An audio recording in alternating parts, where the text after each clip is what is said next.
Bien-aimés dans le Seigneur, je vous salue au nom de l'unique, incomparable et l'unique, incorrigible Seigneur Jésus-Christ. Qu'il vous bénisse encore et toujours, qu'il vous fortifie, vous renouvelle, vous consolide, vous assiste et vous apporte la paix partout là où vous êtes. Merci à tous les frères et toutes les sœurs qui aiment la saine doctrine. Merci à tous ceux qui sont amoureux de la parole de Dieu. Mes frères, je vous avais promis que je vais continuer avec la série Mieux comprendre les lettres du frère Paul. Cette série est alors pour donner à nos frères et nos sœurs la réponse à plusieurs questions que nous recevons par rapport aux Écritures, parce que nous avons compris que le frère Paul est parmi les frères qui ont écrit la Bible, dont les écrits sont un peu difficiles à comprendre. Mais nous allons petit à petit, avec la petite grâce que le Seigneur nous a faite, afin que l'Église puisse voir les choses clairement, afin que vous puissiez être renouvelés et mieux comprendre l'évangile de Christ. Dans cette série, je vais pouvoir alors toucher les points peut-être qui causent des confusions, mais alors vous allez comprendre, mes bien-aimés, que dans la marche des apôtres, il y a le début qui est le livre intitulé Actes des apôtres. Ça, c'est le début des apôtres. Et dans le début des apôtres, ils n'avaient pas assez de connaissances parce qu'ils venaient d'être formés par le Seigneur. Donc, les apôtres n'avaient pas encore la maturité dans l'évangile. Quand le frère Paul vient, c'est après les 14 années du frère Paul que l'évangile va prendre une autre direction. Et c'est cette direction que le frère Paul va être renouvelé premièrement avant ses frères. C'est ça qui donne alors, qui reflète le meilleur évangile, la meilleure compréhension des paroles de Christ, parce que les apôtres de Christ ne comprenaient pas ce que Jésus disait. Mais gloire à Dieu, le frère Paul a reçu cette grâce de mieux comprendre ce que l'incomparable grand maître disait. Alors nous allons alors ici parler en peu de mots pourquoi le frère Paul va alors dire dans les Écritures. Est-ce qu'il y avait des frères qui étaient des esclaves? Parce que quand il parle de la liberté, ce qui veut dire qu'auparavant, il y avait des personnes qui n'étaient pas libres. Parce qu'on ne peut jamais parler de la liberté s'il n'y a pas eu, premièrement, l'esclavage. Donc quand il parle de la liberté que Christ nous a affranchis, c'est pour une raison que nous allons alors décortiquer dans les Écritures. Incomparable Père, nous te remercions infiniment, Seigneur Jésus-Christ, parce que tu es l'unique, incomparable et incorrigible Seigneur qui connaît ses enfants. Nous te remercions infiniment, Seigneur Jésus. Merci de ce que tu as voulu que je partage encore ta parole avec ton Église, de la manière que tes enfants puissent mieux comprendre avec exactitude ta parole. Merci Seigneur Jésus, que le règne, la puissance, la gloire, les actions de grâce reviennent à toi seul d'éternité en éternité, nous disons. Amen. Merci encore mes bien-aimés, vous qui aimez les Saintes Écritures. Aujourd'hui, je suis venu parler sur les écrits de Paul, là où le frère Paul va mentionner cela dans Galates chapitre 5, le verset 1er, c'est qui est notre passage de base. Ayez vos Bibles, mes frères, afin que nous puissions tous lire ensemble, parce que c'est ça qui fait le chrétien ou le disciple de Christ. Un disciple de Christ ne peut jamais rester ou vivre sans la Bible. Il faut avoir ta Bible afin de confirmer, examiner dans les Écritures de la manière que tu puisses dire Amen. C'est ça le disciple de Christ. Il faut examiner dans les Écritures. Nous sommes dans Galates chapitre 5, le verset 1er. Ça, c'est notre passage de base. Le frère Paul va dire ainsi. C'est pour la liberté que Christ nous a affranchis. Demeurez donc ferme et ne vous laissez pas mettre de nouveau sous le joug de la servitude. Mais bien aimé, le frère Paul ici est en train de dire des choses très intéressantes, mais il ne dit pas pour rien ces choses. Pourquoi il va les dire? Mes frères, comprenons que au temps des apôtres, les Juifs croyaient être les meilleurs disciples de Christ. Les Juifs croyaient être les seuls d'hériter le royaume des cieux. Donc, les païens ne pouvaient pas hériter le royaume des cieux. Il fallait leur faire passer par plusieurs pratiques doctrinales avant d'être sauvés. Donc, le frère Paul est ici en train de dire que c'était le joug de la servitude. Le joug de la servitude signifie tout simplement les pratiques imposées aux autres, soi-disant avant d'être sauvé, il faut passer par ces pratiques. C'est ça qu'on appelle par le joug. Donc, toutes les pratiques doctrinales, toutes les pratiques physiques, toutes les pratiques qui ont été imposées aux païens, aux nations, aux non-juifs, le frère Paul les appelle par joug de servitude. Et aujourd'hui, nous voyons également dans plusieurs églises le joug de la servitude continue. Donc le frère Paul également, quand il va commencer avec l'évangile, il va fréquenter les apôtres et il avait été obligé de pratiquer, de passer par certaines cérémonies. Là, au début, avant ses 14 années. Mais après ces 14 années, il va être renouvelé. Alors, il va les bannir. Il va les exclure. Parce qu'il est renouvelé. Donc, mes frères, que personne ne vous mette sous le joug de la servitude. Nous sommes dans Galates chapitre 2. C'est pour la liberté que Christ nous a franchis. Un homme de Dieu ne peut jamais imposer aux enfants de Dieu une certaine pratique. Parce que nous sommes libres en Christ. Être libre en Christ signifie servir le Seigneur dans la liberté. Personne ne peut te contraindre. Personne ne peut t'obliger. Personne ne peut alors te convaincre ou te persuader par sa compréhension à lui. Non, tu es libre de dire oui ou non. Tu es libre. Ça, c'est la manière dont le frère Paul avait maintenant reçu la connaissance de la part du Seigneur, l'inspiration et la révélation. Et il a commencé de marcher différemment. Parce qu'auparavant, Paul, quand il fréquentait les apôtres, il était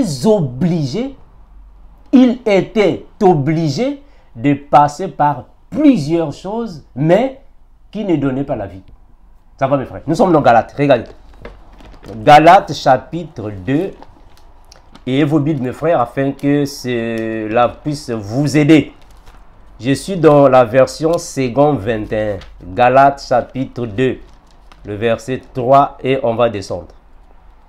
Ayez aussi mes frères plusieurs versions des Bibles afin que cela puisse vous aider. Galates chapitre 2, le verset 3, j'espère que c'est le passage que je vous donne souvent afin de justifier notre façon de voir les choses selon l'évangile. Galates 2, le verset 3, je descends. 14 ans plus tard, je suis monté de nouveau à Jérusalem. Avec Barnabas, j'avais pris Tite avec moi. J'y suis monté à la suite d'une révélation et je leur ai présenté l'évangile dont je prêche parmi les nations. Je prends le verset 3. Or Tite, qui était grec, était avec moi, n'a même pas été contraint. Contraint, c'est-à-dire obligé de se faire circoncire.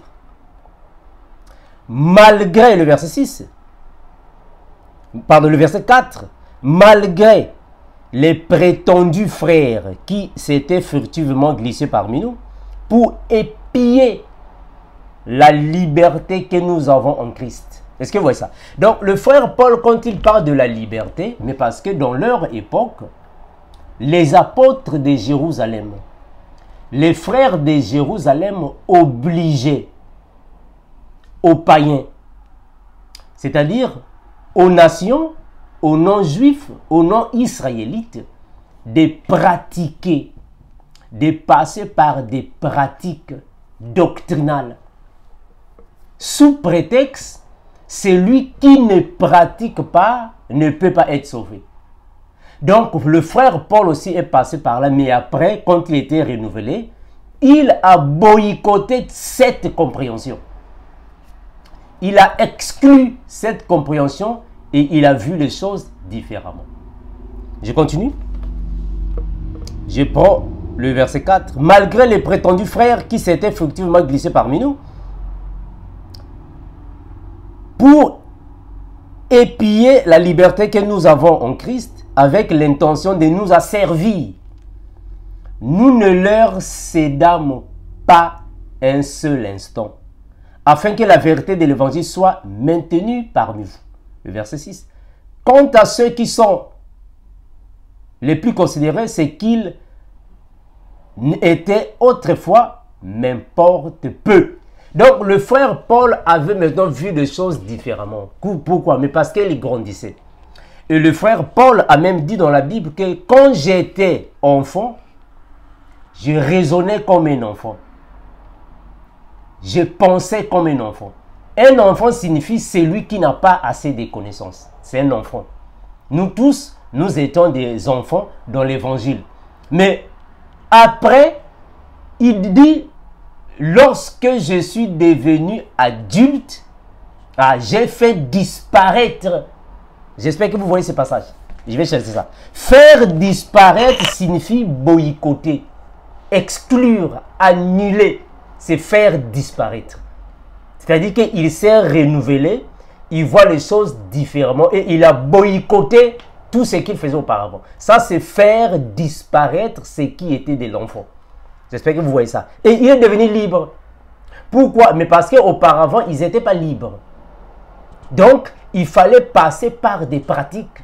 Soit disons, avant d'être sauvé, il faut passer par les pratiques.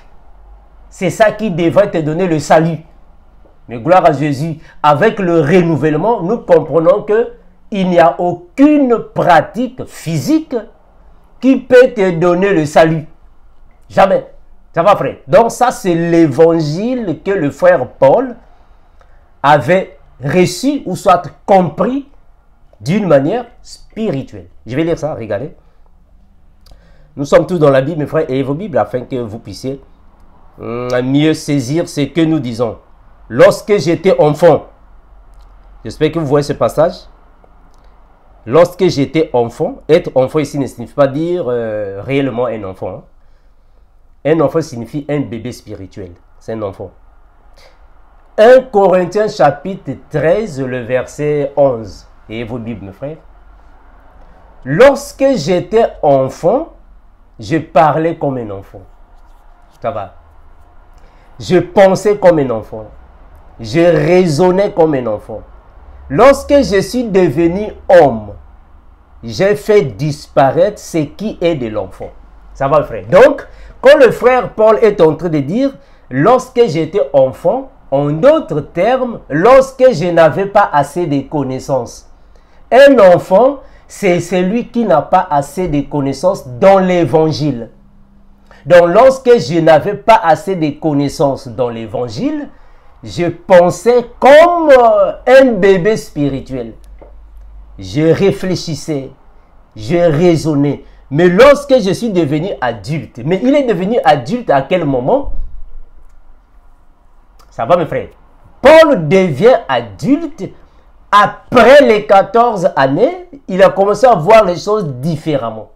Quand il rentre à Jérusalem, c'est là que les apôtres ont senti que non, réellement, l'évangile qu'ils prêchent, il y a beaucoup de différences par rapport à ce que nous prêchons et nous avons cru. Voilà. Et le frère Pierre va même confirmer que Paul a une sagesse. Voilà, parce que Paul voit maintenant les choses différemment. Ça va, frère? Donc, ça c'est le renouvellement qui donne la liberté. Celui qui est libre, c'est celui qui est renouvelé. Si tu n'es pas renouvelé, tu seras toujours sous les jougs de la servitude. Et quand tu es libre, tu es renouvelé. Tu es sous les jougs de personnes. Voilà, même aujourd'hui, mes frères, il y a plusieurs personnes qui sont encore des fanatiques des autres frères. Donc, il est fanatique d'un autre frère. Non, toi, tu es un serviteur de Dieu. Comment est-ce qu'un serviteur de Dieu va être fanatique d'un autre frère? C'est parce que tu n'as pas la liberté. Un disciple de Christ ne peut pas être fanatique de quelqu'un physique, c'est-à-dire d'une personne physique. Non. Nous sommes fanatiques, disciples de Christ, pas d'une personne mortelle, périssable. Donc, tout ce que un homme peut dire, toi qui es disciple, tu n'es pas obligé de dire Amen, tant que tu n'examines pas les Écritures. Ça va, frère? Donc, que personne ne vous mette la pression. Non. Non. Un homme de Dieu, un enfant de Dieu, un disciple est indépendant par rapport à sa maturité spirituelle. À moins que vous soyez encore un bébé. Ça, c'est différent. Un bébé spirituel, c'est-à-dire un enfant, est encore dépendant de celui qui lui apporte l'évangile. Mais quand il va devenir adulte, il va devenir homme, il n'est plus dépendant, il est indépendant. Donc, comme vous voyez aujourd'hui, soit disons, un homme de Dieu, mais qui est encore indépendant, ou soit qui est encore dépendant d'un autre homme de Dieu, c'est qu'il n'a pas la liberté. Il n'est pas libre, il n'a pas la liberté. Parce qu'il y a quelqu'un qui est encore au-dessous de toi. Tu n'es pas libre.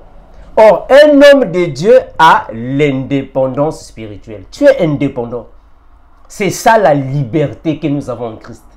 Un enfant de Dieu aussi est libre. Tu es indépendant.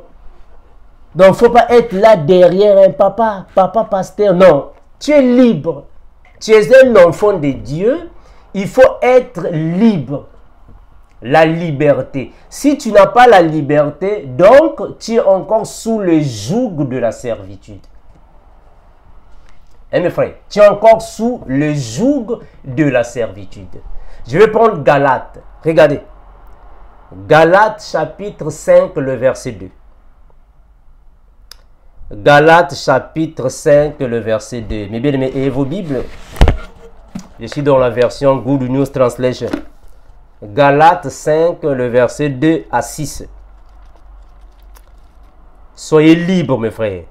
Que la liberté de Christ soit avec vous, afin que personne ne vienne vous séduire ou vous obliger de croire à sa façon de voir les choses.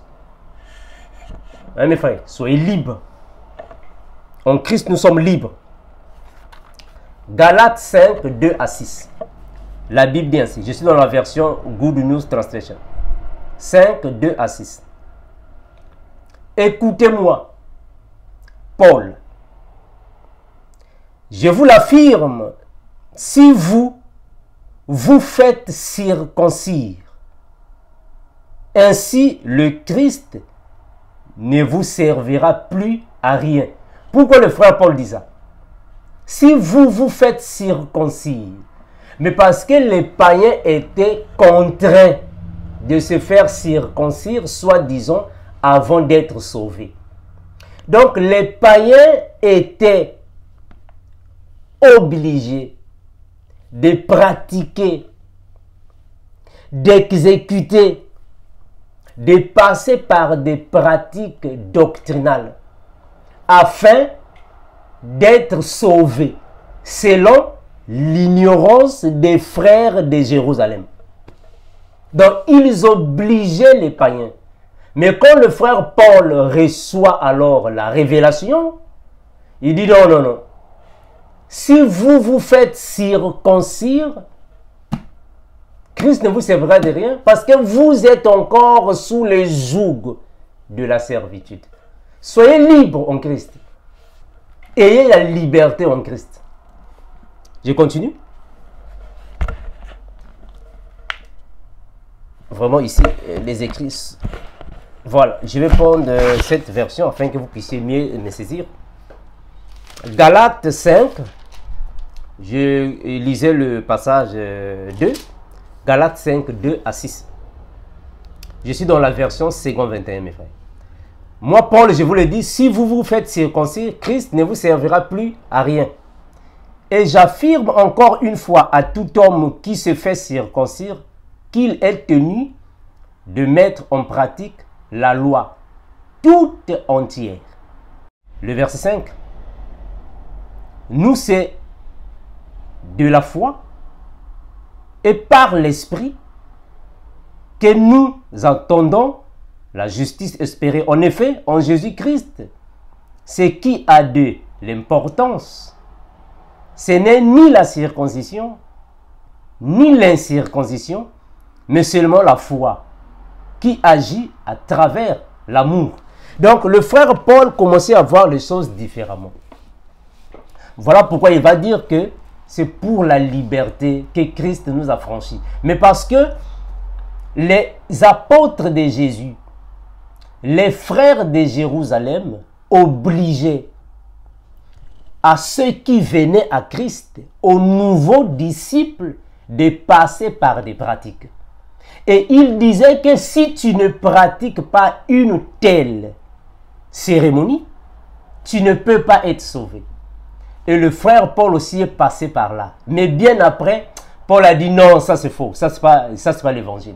Or, nous comprenons que par rapport à la révélation du frère Paul, au renouvellement, mes bien-aimés, il n'y a aucune pratique physique qui peut t'amener au paradis.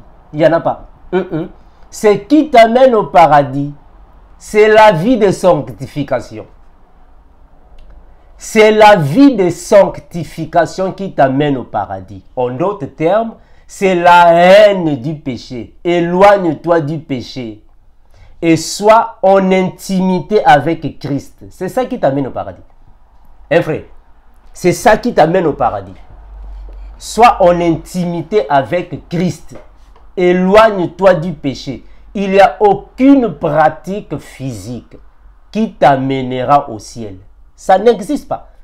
Une pratique ne t'amène pas au ciel. Ça va, frère? Donc, ceux qui sont encore attachés aux pratiques, hein, il faut faire ça, il faut faire ça, il faut faire ça avant d'être sauvés. Comprenez que ce sont encore des personnes qui sont sous le joug de la servitude. Ils ne sont pas libres. Ils sont sous le joug de la servitude. Or, nous, Christ nous a affranchis. Nous avons la liberté en Christ. On est libre, frère. Regardez, je prends Galates. Je prends Galates, je continue. Je prends Galates chapitre 2. Je vais commencer à partir du verset 14. Regardez. Galates 2, 14. Le frère Paul va dire ainsi. Et quand j'ai vu qu'il ne marchait pas droit, puisqu'il ne respectait pas la vérité de l'évangile. Ici, c'est comme Pierre va alors à Antioche avec certains frères de Jérusalem. Le frère Paul, ici, va nous dire quelque chose qui va nous aider. Quand j'ai vu qu'il ne marchait pas selon la vérité de l'évangile, j'ai dit à Pierre, devant tous, si toi qui es juif, tu vis à la manière des non-juifs et non à la manière des juifs, pourquoi veux-tu forcer les non-juifs à se comporter comme des juifs? Vous allez voir que dans Louis II, on nous dit que pourquoi forces-tu les païens à judaïser? Remarquez le mot forcer. Donc, les frères de Jérusalem forçaient les païens quand ils venaient à Christ. Ils étaient forcés. Mais forcés en quoi? Forcés en les obligeant de pratiquer. C'est-à-dire qu'il fallait passer par des pratiques physiques ou doctrinales avant d'être sauvés. Mes frères, mais ici c'est dans leur début. Ça va, frère? Ici, c'est dans le début qu'ils faisaient ces choses. Mais bien après, ils avaient compris que c'est le frère Paul qui avait mieux compris l'évangile. Donc, au début, les pratiques doctrinales étaient obligatoires par manque de connaissances. Mais aujourd'hui, frère, nous qui sommes renouvelés, nous avons la liberté en Christ. Il n'y a aucune pratique doctrinale qui fera de la manière que tu puisses aller au ciel. Non. Ce n'est pas une pratique doctrinale qui t'amène au paradis. Non, frère. Donc, c'est le manque du renouvellement qui pousse encore certaines personnes d'être dans les pratiques. Nous comprenons que ce sont des personnes qui ne sont pas renouvelées. Prenons Actes des Apôtres. Regardez, Actes chapitre 10. Actes des Apôtres chapitre 10. Le verset 13 à 14. La Bible va dire ainsi. Actes 10, 13 à 14. La Bible nous dira ainsi. Ici, mes frères, comprenez que c'est quand le frère Pierre va recevoir la vision. Je ne vais pas lire toute la vision. Vous pouvez lire à la maison tous les chapitres pour avoir une bonne compréhension. Je ne vais pas lire tout le passage. La Bible dit ainsi. Acte 10 à partir du verset 13. Et une voix lui dit, lève-toi, Pierre, tue et mange. Mais Pierre dit, non, Seigneur, car je n'ai rien mangé de souillé, ni d'impur. Vous savez pourquoi le frère Pierre dit ça? Je n'ai rien mangé de souillé ni de pur, mais parce qu'ils avaient encore les pratiques mosaïques. Ils comprenaient encore l'évangile avec les notions juives. Donc, Pierre ici est en train de confirmer que il ne mangeait pas les animaux impurs, selon eux. En d'autres termes, les apôtres de Jésus, au début, ils ne mangeaient pas le porc. pas seulement le porc, mais tout animal qui était considéré impur au temps de Moïse. Donc les apôtres ne mangeaient pas ça. Mais parce qu'ils n'étaient pas renouvelés. Ça va, mon frère? Les apôtres n'étaient pas renouvelés. Voilà pourquoi ils ne mangeaient pas le porc. Parce qu'il y a même beaucoup de gens qui nous disent, oh, mes frères Armando, mais les apôtres aussi ne mangeaient pas le porc, la viande du porc. Les apôtres aussi observaient, il ne fallait pas, en fait, il fallait s'abstenir du sang. Parce que même le frère Pierre aussi va dire ça. S'abstenir du sang, ne pas manger le porc. Ils avaient encore ça. Parce qu'ils n'avaient pas de connaissances avancées.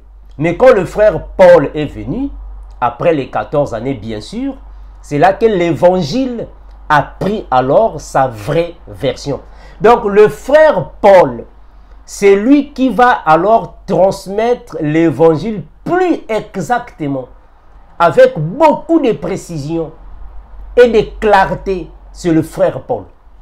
Donc les frères de Jérusalem n'avaient pas de connaissances avancées. Donc ils avaient les connaissances de Jésus et aussi les connaissances de Moïse, et ils marchaient avec les deux. Donc le livre le livre que le frère Luc va alors écrire, qui est intitulé Actes des apôtres, parce que c'est le frère Luc qui va écrire ça. Ici, c'est le début des apôtres. Donc il faut faire très attention avec ces livres-là. C'est le début des apôtres. Ils n'avaient pas tous des connaissances. C'est bien après qu'ils commençaient à avoir des connaissances petit à petit. Mais vous allez comprendre que même dans certains livres du frère Paul, vous allez voir ici, il parle avant les 14 années. Ici, c'est après les 14 années. Donc l'évangile a eu alors sa vraie précision après les 14 années du frère Paul. C'est là que l'évangile a eu plus de précision. Parce que même le frère Pierre va témoigner ça. Hein, frère? Le frère Pierre témoigne ça. Je vais lire ça, mes frères. Après, je vais revenir. Regardez ce que le frère Pierre va témoigner de la sagesse du frère Paul. Il va témoigner ça. Je vais lire ça afin que vous compreniez que le frère Paul voyait maintenant l'évangile d'une autre manière. Je suis dans 2 Pierre. 2 Pierre chapitre 3, le verset 15. Ici, le frère Pierre est en train de témoigner la sagesse que le frère Paul va recevoir par rapport à l'évangile. 3,15. Voilà, je commence à partir, voilà, 3,15. 2 Pierre 3,15, regardez. Croyez que la patience de notre Seigneur est votre salut. Comme notre bien-aimé frère Paul vous l'a aussi écrit selon la sagesse qui lui a été donnée. Est-ce que vous voyez ça? Ici, quand le frère Pierre est en train de dire ou de reconnaître que le frère Paul avait reçu une sagesse de Dieu, c'est après les 14 ans. Ça va, frère? C'est après les 14 années. Pourquoi? Mais parce que avant les 14 années, le frère Paul n'avait pas assez de connaissances. Je vais lire un passage biblique dont vous allez comprendre que le frère Paul, avant les 14 années, les apôtres l'avaient obligé. C'est-à-dire qu'ils l'avaient forcé d'être soumis aux pratiques doctrinales. Là, il n'avait pas assez de connaissances. Ça va. Mais ici, c'est après. C'est ce qu'il fait dans toutes les lettres. Est-ce que vous voyez ça? Il dit bien dans toutes les lettres. Voilà pourquoi je vous ai dit, mes frères, le frère Paul, pour le comprendre, ce n'est pas tellement facile. Parce que dans toutes ces lettres, il y a toujours des choses difficiles à comprendre. Alors, cela devient difficile à se rendre compte à quel moment il dit ces choses. C'est avant les 14 années ou après les 14 années. Il faut bien comprendre le frère Paul. Donc le frère Pierre, quand il dit que dans toutes ses lettres, parce que dans toutes les lettres de Paul, il y a toujours des passages qui compliquent la compréhension. Pourquoi? Mais mes frères, le frère Paul était très avancé. Le frère Paul était très avancé. Le Seigneur lui a fait grâce de mieux comprendre l'évangile par rapport à tous les apôtres. C'est le frère Paul. C'est le frère Paul alors qui va éclairer la compréhension des Écritures. C'est le frère Paul qui va alors monter, qui va amener le flambeau très loin afin d'expliquer en réalité qu'est-ce que Jésus disait. Parce que les apôtres de Jésus ne comprenaient pas le langage de Jésus. Remarquez, même dans la Bible, quand le Seigneur Jésus a dit à ses apôtres, gardez-vous du levain des pharisiens. Les apôtres n'ont pas compris ça. Est-ce que vous voyez ça? Gardez-vous du levain des pharisiens. Les apôtres n'ont pas compris ça. Ils croyaient que bon, mais parce que le Seigneur a dit, oh, mais vous aussi vous ne comprenez pas encore. Voilà, mais parce qu'ils ne comprenaient pas le langage de Jésus. Quand Jésus meurt, les apôtres vont continuer avec le manque de connaissances. C'est le frère Paul. Quand il vient, il va rester avec eux. Mais après les 14 ans, Paul va spirituellement se renouveler.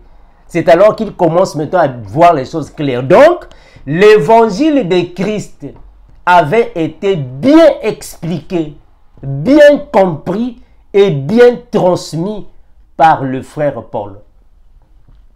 C'est le frère Paul. Voilà pourquoi il va dire ici que c'est pour la liberté que Christ nous a franchis. Pourquoi il dit ça? Mais parce que tous ceux qui ont commencé l'évangile avant le frère Paul, ils étaient sous le joug de la servitude. Or, le joug de la servitude signifie tout simplement les pratiques doctrinales. Mes frères, est-ce que vous me saisissez? Hein? Le joug de la servitude signifie tout simplement les pratiques doctrinales. Pourquoi? Mais parce que ici, ils étaient obligés d'observer Moïse.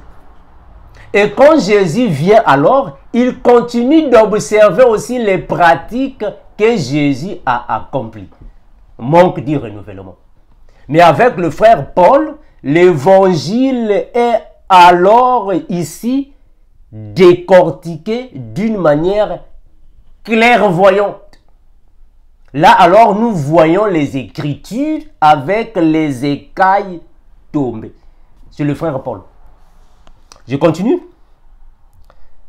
Le verset 15. Croyez que la patience de notre Seigneur est votre salut. Comme notre bien-aimé le frère Paul, vous l'avez écrit selon la sagesse qui lui a été donnée. C'est ce qu'il fait dans toutes les lettres où il parle de ces choses dans lesquelles il y a des points difficiles à comprendre. Dans les personnes ignorantes jusqu'à aujourd'hui. Jusqu'à aujourd'hui, les personnes ignorantes continuent toujours de tordre le sens. Jusqu'à aujourd'hui, les personnes ignorantes et mal affermies tordent le sens comme celui des autres Écritures pour leur propre ruine. Donc, vous êtes toujours dans la servitude, le joug de la servitude. Or, en Christ, nous sommes affranchis. Donc, il n'y a pas une certaine pratique doctrinale que nous sommes obligés de faire avant d'aller au paradis. Ça n'existe pas. Ça n'existe pas. Il n'y a pas une pratique doctrinale qui t'amène au paradis. Il n'y a pas une pratique doctrinale qui te sauve. Ça n'existe pas, frère. Ça n'existe pas. Nous sommes sauvés par la foi. Par la foi. Hein, frère? Nous sommes sauvés par la foi en Christ. Donc, toi, mène la vie de sanctification. En d'autres termes, éloigne-toi du péché. Si tu t'éloignes du péché, tu te concentres, tu gardes, tu maintiens ton intimité avec le Seigneur, tu seras sauvé. Donc, il n'y a aucune pratique qui fera que tu sois sauvé. Non, il n'y a pas de pratique. Comme disent les gens, beaucoup de gens disent que moi, je paye les dîmes, j'irai au ciel parce que je paye les dîmes. Non, ce n'est pas parce que tu payes les dîmes et que tu iras au ciel. Non, c'est pas ça. Ce n'est pas parce que tu payes. Non, frère.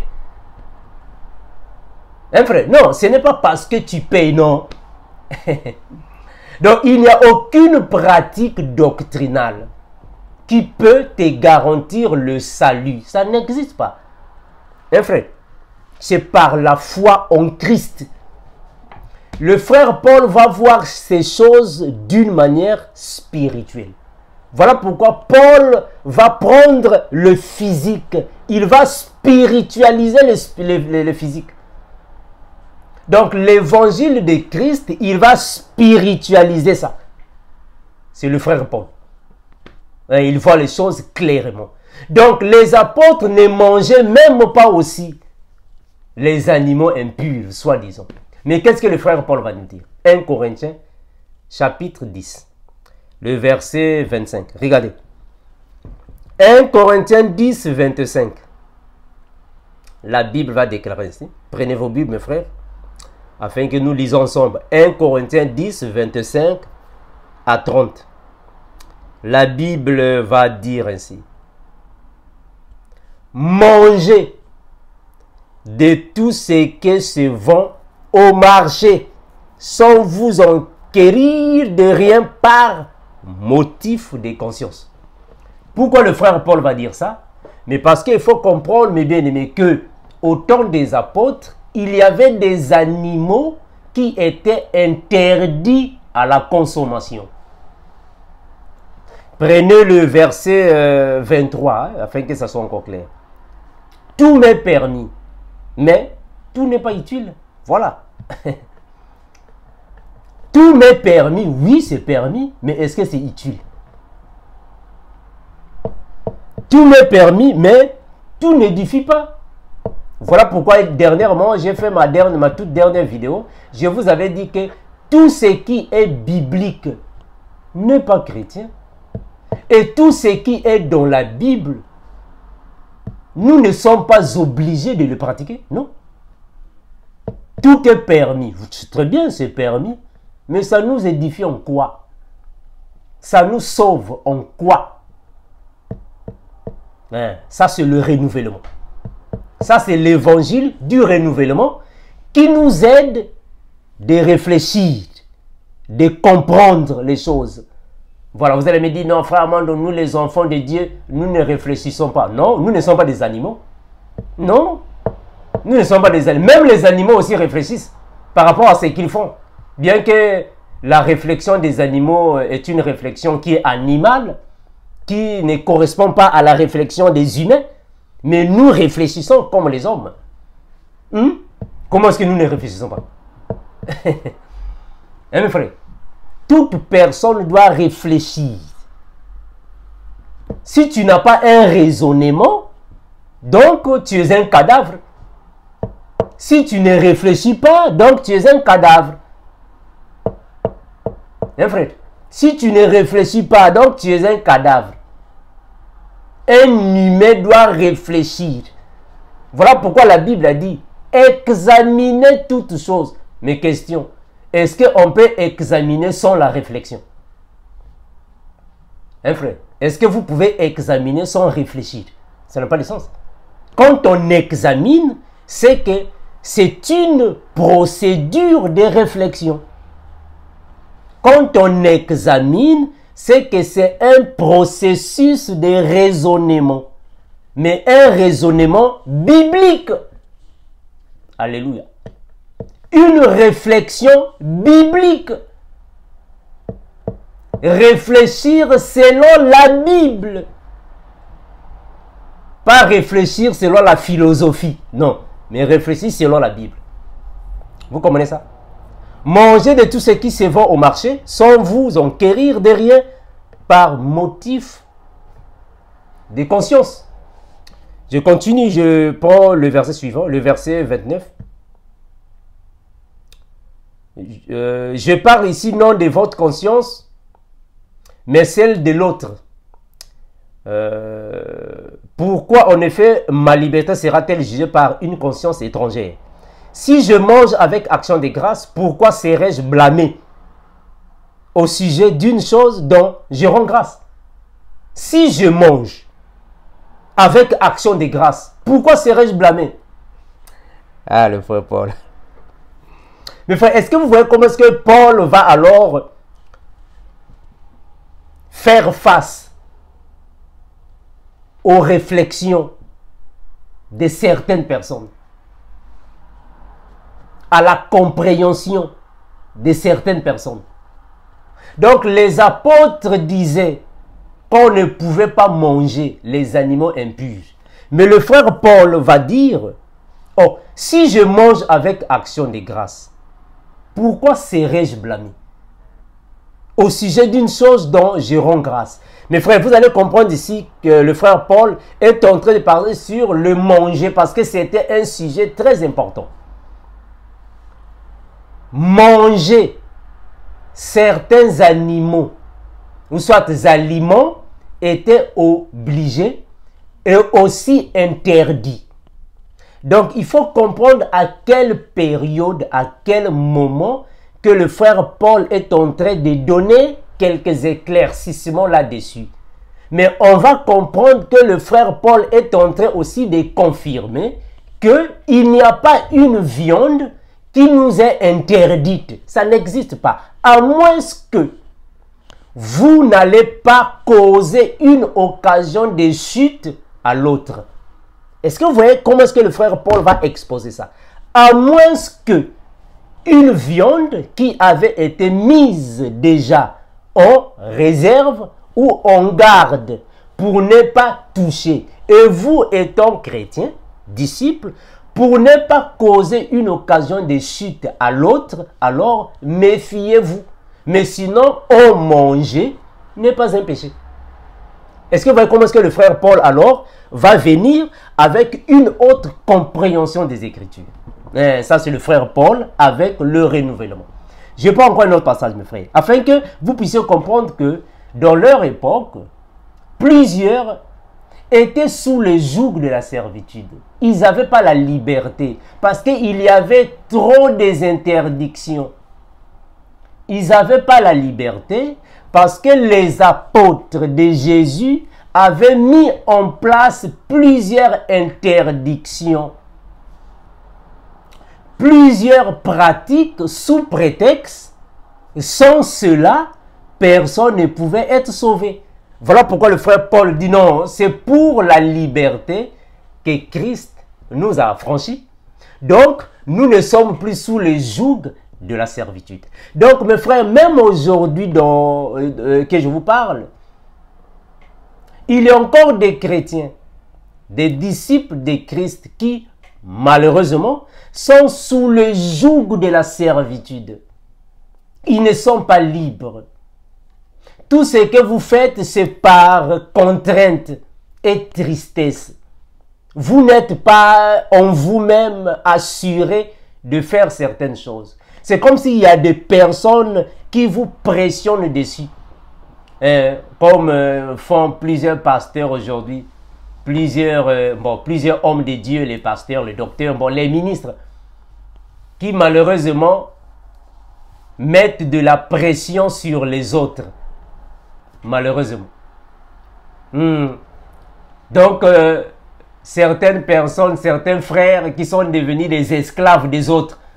Comment est-ce que toi qui es disciple de Christ, tu es encore esclave d'un frère? Tout ce que le frère l'a dit, alléluia, amen. Comme on dit au Congo, les petits sélingues. Donc, il y a même des serviteurs petits sélingues. Hein, frère, c'est triste, hein? Regardez, je vais prendre un autre passage afin de mieux me saisir. Je suis dans Actes chapitre 2. Actes des Apôtres, chapitre 2, le verset 46. La Bible va déclarer ainsi. Acte 2, 46 à 47. La Bible va dire ainsi. Ils étaient, c'est-à-dire ils ici, ce sont les apôtres, les disciples en un mot. Ils étaient chaque jour tous ensemble assidus au temple. Ils rompaient le pain dans les maisons et prenaient leur nourriture avec joie et simplicité de cœur, louant Dieu et trouvant grâce auprès de tout le peuple. Et le Seigneur ajoutait chaque jour à l'église ceux qui étaient sauvés. Donc c'est ce qu'ils faisaient, mes frères. Mes frères, regardez que au temps des apôtres, c'était une obligation d'aller au temple. C'était une obligation d'aller dans les synagogues. C'était une obligation. Donc, avant d'être considéré disciple de Christ, il fallait aller au temple, dans les synagogues, et se comporter en juif, en israélite. C'est ce que les apôtres faisaient, les disciples faisaient. Mais quand le frère Paul va être renouvelé, qu'est-ce qu'il va dire concernant le temple? Paul va dire quoi? 1 Corinthiens chapitre 3. Regardez ce que le frère Paul va dire ici. 1 Corinthiens chapitre 3. Ne savez-vous pas que vous êtes le temple de Dieu et que l'Esprit de Dieu habite en vous? Mes frères, pourquoi le frère Paul va dire des choses pareilles aux Corinthiens? Vous êtes le temple de Dieu. Mais parce que dans leur époque, c'était une obligation. Il fallait aller au temple pour participer aux cérémonies judaïques. Donc les apôtres de Jérusalem obligeaient aux païens de venir participer. C'était obligatoire. Il fallait pratiquer tout ce qui était judaïque. Il fallait aller au temple, pratiquer tout ce qui était recommandé au temple. Mais Paul, c'est lui qui va avoir ces révélations. Il dit non, en réalité, Dieu habite en vous. C'est nous qui sommes le temple. Donc, vous n'êtes pas obligés d'aller au temple. C'est vous le temple de Dieu. Le frère Paul, c'est lui qui va voir ça d'une manière différente. C'est comme aujourd'hui, on vous oblige, mes bien-aimés. Aujourd'hui, il continue de vous obliger d'aller. Celui qui ne vient pas à l'église, tu ne peux pas être sauvé. Il faut venir à l'église. Non, non. Le temple, c'est toi et moi. Ça, c'est le vrai temple. Dieu habite en nous.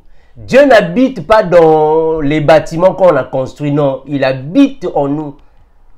Voilà pourquoi dans le livre de l'Apocalypse, c'est écrit « Voici, je me tiens à la porte et je frappe. Si quelqu'un entend ma voix et ouvre, j'entrerai. » C'est toi qui es le temple. Et c'est le frère Paul qui va recevoir alors ces révélations pour fortifier l'église. Donc les apôtres étaient toujours dans le temple, dans les synagogues, mais qui dit temple, synagogue, dit pratique doctrinale. Parce que là-bas, il y avait des pratiques, il y avait des cérémonies, il y avait des fêtes juives. Il fallait observer la loi de Moïse, il fallait observer tout ce qui est judaïque. Et eux, ils partaient là-bas pour participer à tout ça. Mais c'est le frère Paul qui va alors recevoir une autre façon de voir les Écritures. Regardez, je suis dans 1 Corinthiens 6, 12. 1 Corinthiens chapitre 6, le verset 12. Qui va dire les Écritures? 1 Corinthiens 6, 12. La Bible va déclarer alors ainsi. 1 Corinthiens 6, 12. La Bible dit ainsi. Tout m'est permis, mais tout n'est pas utile. Tout m'est permis, mais je ne me laisserai pas dominer par quoi que ce soit. Pourquoi Paul dit ça? Tout m'est permis, mais tout n'est pas utile. Mais qui a permis? C'est qui dit tout m'est permis. Mais parce qu'il faut comprendre, mes frères, que dans leur époque, il y avait des pratiques à faire, il y avait des interdictions à respecter, il y avait des recommandations qu'il ne fallait pas contourner. Mais le frère Paul, lui, alors, va faire quoi? Il va exclure cette compréhension. Il va exclure certaines choses qui n'étaient pas dignes des enfants de Dieu. Il va exclure les choses qui n'étaient pas obligatoires pour être sauvés. Il va exclure ça. C'est le frère Paul. Donc, c'est le frère Paul qui va être premièrement renouvelé avant ses frères. C'est lui qui va alors avoir la liberté en Christ. Il est libre en Christ. Donc, nous ne sommes pas obligés de passer par plusieurs choses. Regardez ce qu'il dit. Je suis dans 1 Corinthiens 6. 1 Corinthiens 6, je commence à partir du verset 12. Tout m'est permis, mais tout n'est pas utile. Tout m'est permis, mais je ne me laisserai pas dominer. Dominer. Pourquoi il utilise le terme dominer? Voilà pourquoi on a tous dit, mes frères, le frère Paul, pour le comprendre, il faut peser sur les mots qu'il a utilisés. Avant de comprendre le frère Paul, il faut le prendre par ses mots et il faut avoir la révélation. Est-ce que vous voyez ça? Il dit ainsi, je ne me laisserai pas dominer. Donc, dans leur époque, il y avait certaines dominations. Parce que s'il est tenté de dire que je ne me laisserai pas dominer, donc il y avait des personnes qui étaient dominées. Mais frère, est-ce que vous comprenez comme nous? Vous comprenez comme l'un de nous? Je ne me laisserai pas dominer, donc il y avait des personnes qui étaient dominées. Mais on les dominait en quoi? On va continuer. Je ne me laisserai pas dominer par quoi que ce soit. Les aliments sont pour le ventre et le ventre pour les animaux. Et Dieu détruira l'un comme les autres. Mais le corps n'est pas pour l'immoralité sexuelle. Il est pour le Seigneur et le Seigneur est pour le corps. Mais pourquoi le frère Paul, quand il est en train d'écrire ses lettres, il est toujours en contradiction avec Jérusalem? Mes frères, vous ne remarquez pas ça? Quand le frère Paul quand il écrit ses lettres, il est toujours en contradiction avec Jérusalem. Donc, ce que Jérusalem dit, Paul vient dire le contraire. Il ne faut pas manger la chair parce qu'il y a des animaux purs et impurs. Il contredit, non, manger de tout ce qui se vend au marché. Il faut aller au temple. Il faut aller là-bas pratiquer dans les temples, les fêtes juives. La loi de Moïse dit non, non, non, c'est vous qui êtes le temple de Dieu. Pourquoi Paul contredit? Mais parce que Paul ne voyait plus les choses de la même manière que les apôtres. Après les 14 ans, Paul avait changé. Donc Paul prêchait maintenant l'évangile de la liberté. Vous êtes libres en Christ. Vous n'êtes pas des esclaves de quelqu'un ou d'une certaine loi. Vous êtes libre, ne vous laissez pas dominer. Ah, donc on comprend qu'un disciple de Christ ne peut pas être dominé par qui que ce soit. Ça va, frère? Il ne faut pas être dominé par qui que ce soit. Il ne faut pas qu'il y ait quelqu'un qui donne des lois et tu es obligé de t'agenouiller devant ces lois. Non. Attention, je parle de l'évangile, hein. Je ne suis pas dans le monde. Je parle de l'évangile, attention. Je parle de l'évangile. De l'évangile. Donc, c'est le frère Paul qui va alors prêcher cet évangile de la libéralité. Ou soit, pardon, de la liberté. Regardez 2 Corinthiens. Je prends 2 Corinthiens, le chapitre 3, le verset 12.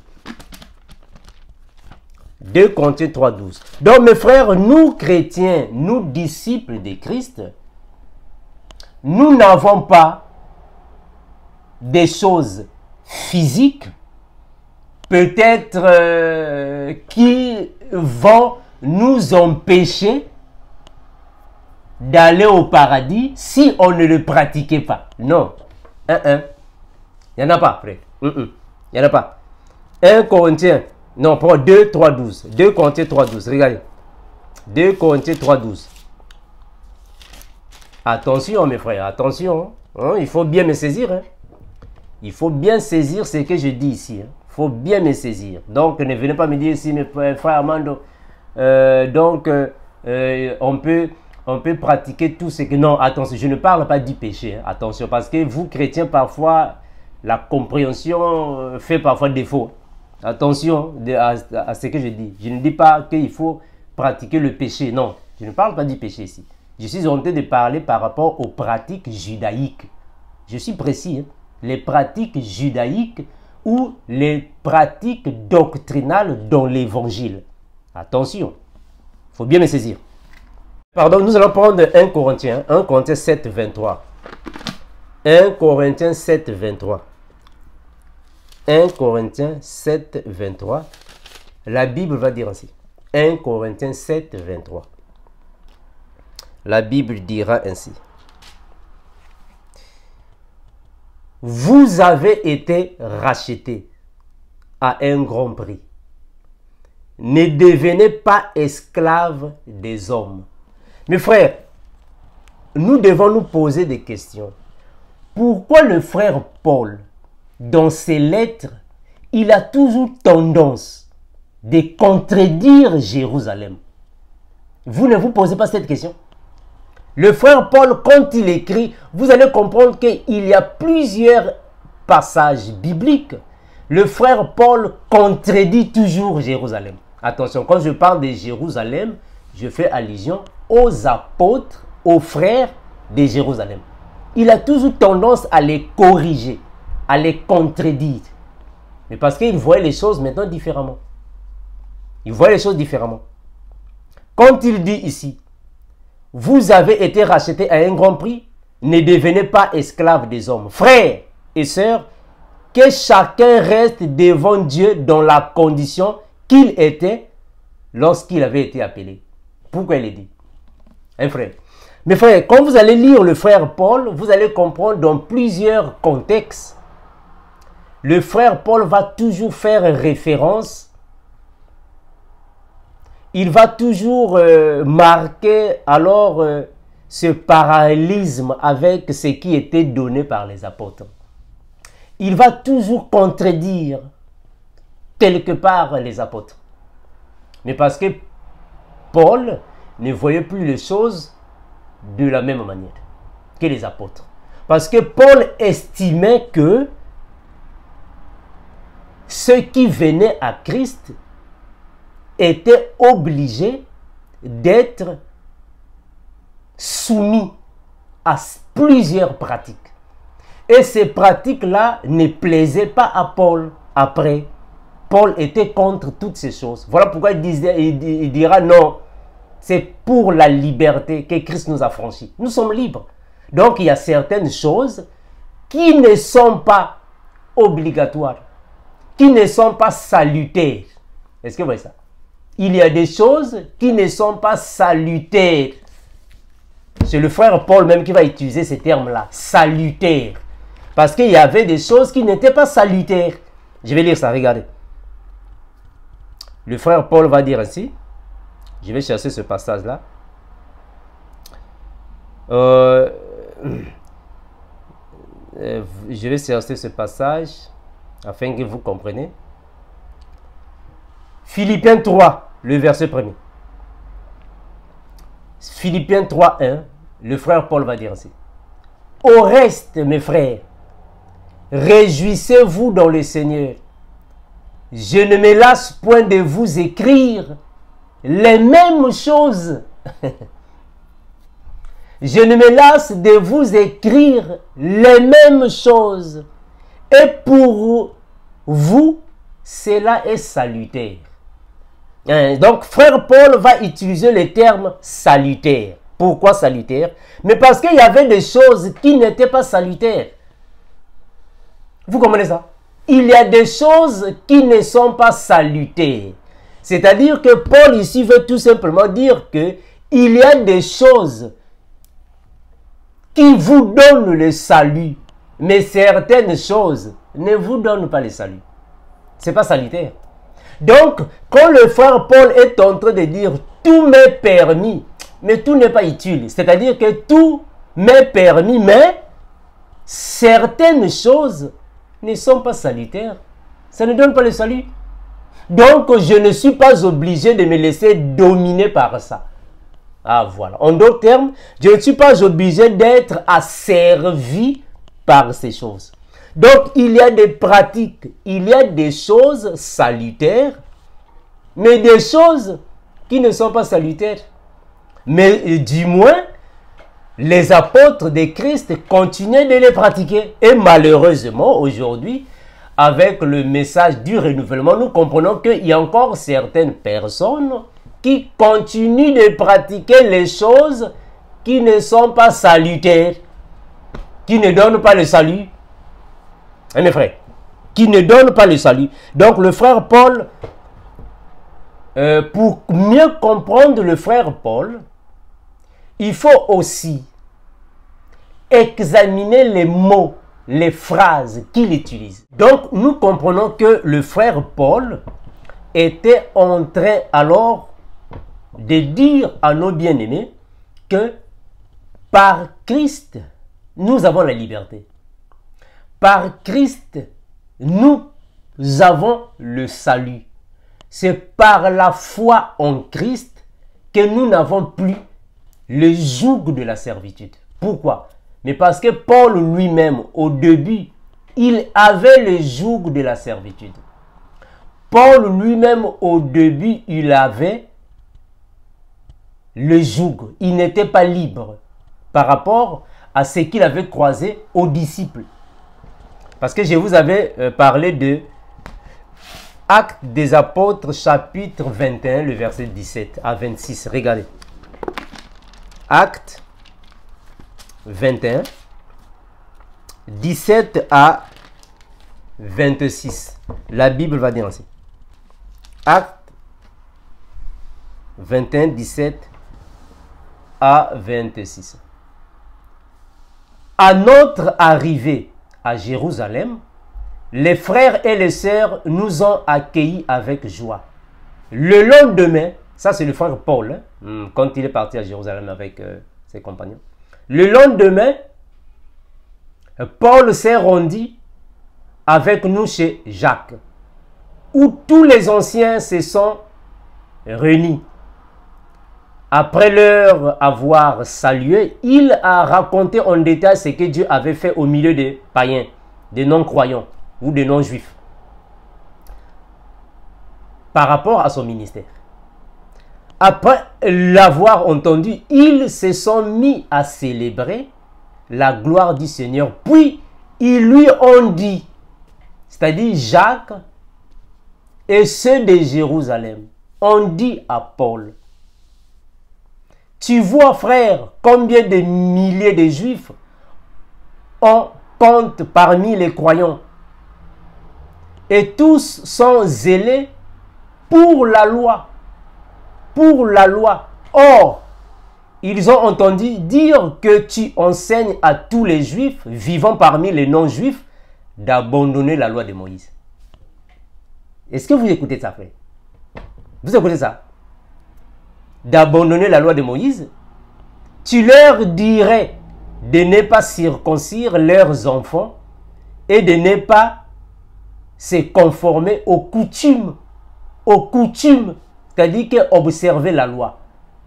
Donc Jacques, les apôtres de Jérusalem, les frères de Jérusalem étaient encore ancrés, enracinés avec les coutumes, observations mosaïques, les lois, les fêtes judaïques, ils étaient encore dans ça.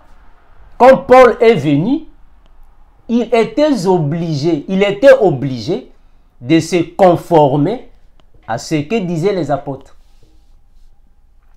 Donc, ils n'avaient pas la liberté.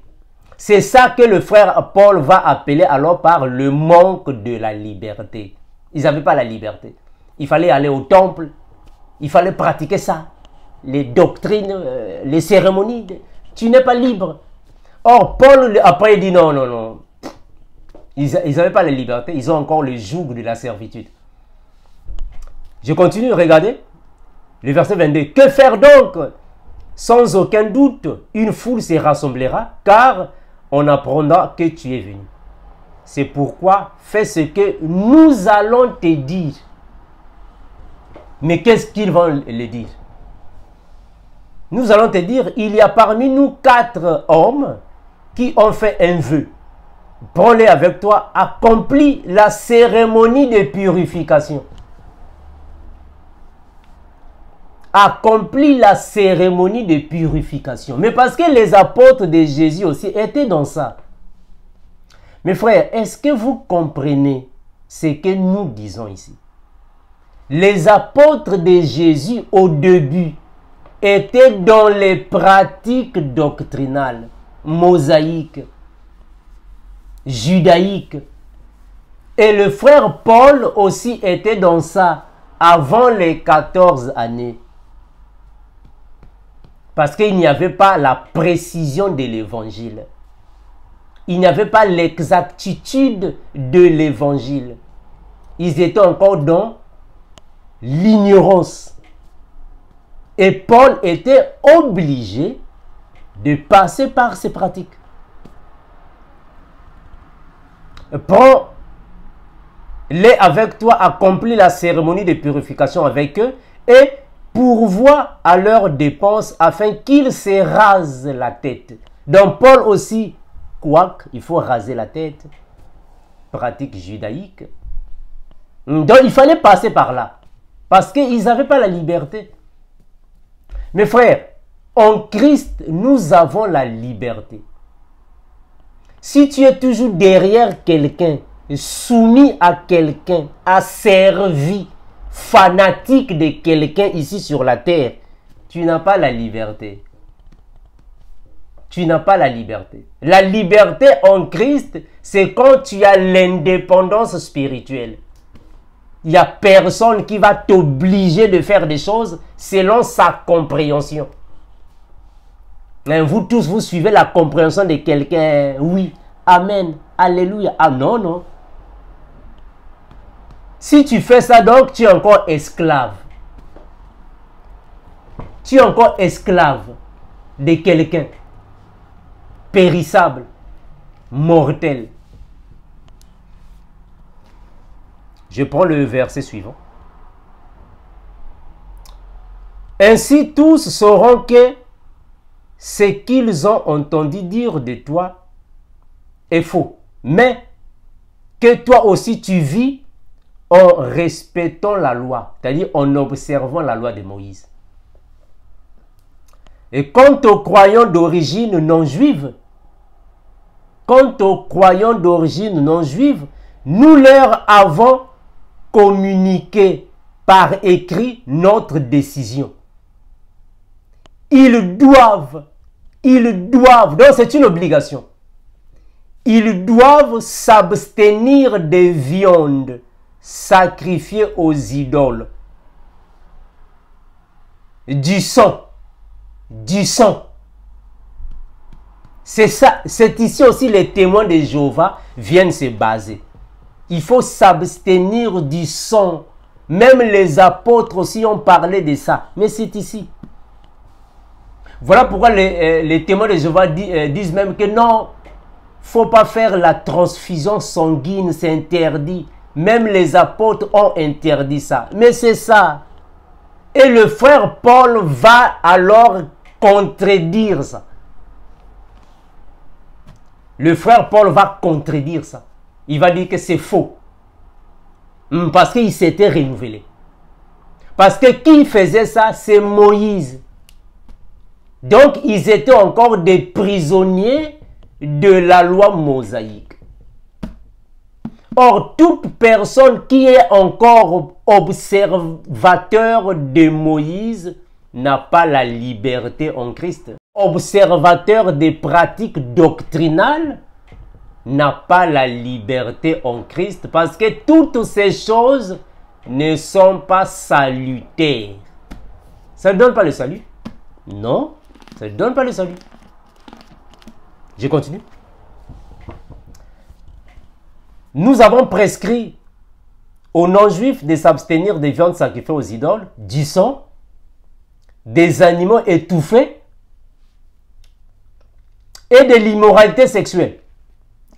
Les animaux étouffés signifient un animal qu'on a tué avec son sang. On ne peut pas les manger. Mais toutes ces choses étaient accompagnées par des cérémonies. Je reviendrai, je vais en parler, hein, mes frères. Je vais en parler. Je vais en parler. En d'autres termes, il ne fallait pas manger la chair d'un animal que tu n'as pas vu égorger, saigner, comme les musulmans. Mais le frère Paul, quand il vient, il dit non, manger de tout ce qui se fait au marché. Parce que le renouvellement nous a aidés de voir les choses comme le frère Paul. Je vais lire le dernier passage, le passage de base. Galates 5, 1, le verset 1er. Galates 5, le verset 1er. C'est pour la liberté que Christ nous a franchis. Demeurez donc fermes et ne vous laissez pas mettre de nouveaux. De nouveaux. Pourquoi il utilise l'expression de nouveau? Mais parce qu'ils étaient premièrement là-bas. Parce que de nouveau signifie encore. Or, encore signifie une chose répétitive. Ne vous mettez pas de nouveau, c'est-à-dire qu'ils étaient d'abord esclaves. Et frère Paul, quand il vient contredire ça. Il dit non, ne repartez pas là-bas. Parce qu'avec ces enseignements, vous n'avez pas la liberté. Donc, ne vous mettez pas de nouveau. Parce qu'ils étaient d'abord là-bas, sous le joug de la servitude.